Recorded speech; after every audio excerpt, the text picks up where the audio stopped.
Hello friends, நம்ம சார்ட்ஸில் என்ன பார்க்க போகிறோம் அப்படின்னா, அனாயன்ஸில் படித்த ஏப்ரல் மே 2025 ஸ்டூடெண்ட்ஸ் உங்களுக்கான ரிசல்ட் வந்து பப்ளிஷ் பண்ணிட்டாங்க. இந்த ரிசல்ட்டை நீங்கள் செக் பண்ணுறப்போ உங்களால் வந்து வெப்சைட்குள்ளே போயிருக்க முடியாது, இல்லை சாரி ட்ரெயின் வந்திருக்கும். ஸோ இல்லைனா தி சைட் கேனாட் பி ரீச் அப்படின்னு சொல்லிட்டு வந்திருக்கும். இந்த மாதிரிலாம் வந்துச்சு அப்படின்னா நம்ம எப்படி அதை சால்வ் பண்ணுறது அப்படிங்கிற பார்க்கலாம். ஸோ இதுக்கு வந்து சொல்யூஷன் அப்படிங்கிறே கிடையாது. இந்த மாதிரி ட்ரை பண்ணிங்கன்னா மோஸ்ட்லி வந்து பார்க்குறதுக்கு சான்சஸ் இருக்குது. அது என்ன அப்படின்னா, first register number, date of பர்த்லாம் கரெக்டாக போடுங்க. கேப்சாலாம் கரெக்டாக போட்டு உள்ளே போக பாருங்கள். ஏன்னா தப்பாக போட்டிங்க அப்படின்னா உங்களால் வந்து கரெக்டாக வந்து திரும்ப வந்து பேஜ் ரிஃப்ரெஷ் பண்ணி உள்ளே வர்றப்போ உங்களால் வந்து வர முடியாது. அது நேரம் ஸ்லோவாகிட்டு இருக்கும்.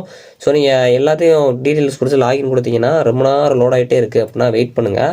ஸோ அதுக்கப்புறமா உங்களுக்கு ஒரு 2 நிமிட்ஸ்க்கு அப்புறமா அப்படியே வருது அப்படின்னா பேஜை ரிஃப்ரெஷ் பண்ணிட்டே இருங்க. மேலேருந்து கீழே ஸ்வைப் பண்ணிகிட்டே இருந்தீங்க அப்படின்னா ஒரு 10 to 20 செகண்ட்ஸ் வந்து ஸ்வைப் பண்ணி பாருங்கள். ஸோ இல்லைனா ஒரு 30 to 40 டைம்ஸ் வந்து ஸ்வைப் பண்ணி பாருங்கள். இந்த மாதிரி பண்ணுறப்போ உங்களுக்கு நெக்ஸ்ட் பேஜ் போக சான்சஸ் இருக்குது. இதிலே சாரி ட்ரை அகைன் இந்த மாதிரிலாம் நிறையா ப்ராப்ளம்ஸ் வரும். திரும்ப ரிஃப்ரெஷ் பண்ணிட்டே இருங்க. ஸோ ரிஃப்ரெஷ் பண்ணதுக்கப்புறம் லாஸ்ட் ரிசல்ட் செக் பண்ணுறப்போ வெயிட்டிங் சுற்றிட்டு இருக்கும். அப்போ வெயிட் பண்ணி பார்த்துட்டு இருங்க. ஏன்னா ரிசல்ட் வர்றப்பையும் நீங்கள் எல்லாத்துக்கு ஸ்வைப் பண்ணிட்டீங்க அப்படின்னா அது அப்படியே டோட்டலாக வந்து வெளியே போயிடும். ஸோ இந்த மாதிரி ரிசல்ட்டை பார்த்தோன்னே ஸ்க்ரீன்ஷாட் போட்டு வச்சுக்கோங்க. ஈவென்ட் செமஸ்டர் பொறுத்தவரை நல்ல ரிசல்ட் வரக்கு நிறைய சான்சஸ் இருக்குது. ஸோ உங்கள் ரிசல்ட்டை நீங்கள் பார்த்துட்டீங்க அப்படின்னா உங்கள் ரிசல்ட் எப்படி வந்திருக்கு அப்படிங்கிற மறக்காம கமெண்ட் பண்ணுங்கள். All the best friends. எல்லாரும் எக்ஸாம்ஸ் ரிசல்ட்ஸ் நல்லா செக் பண்ணுங்கள். தேங்க்ஸ் ஃபார் வாட்சிங்.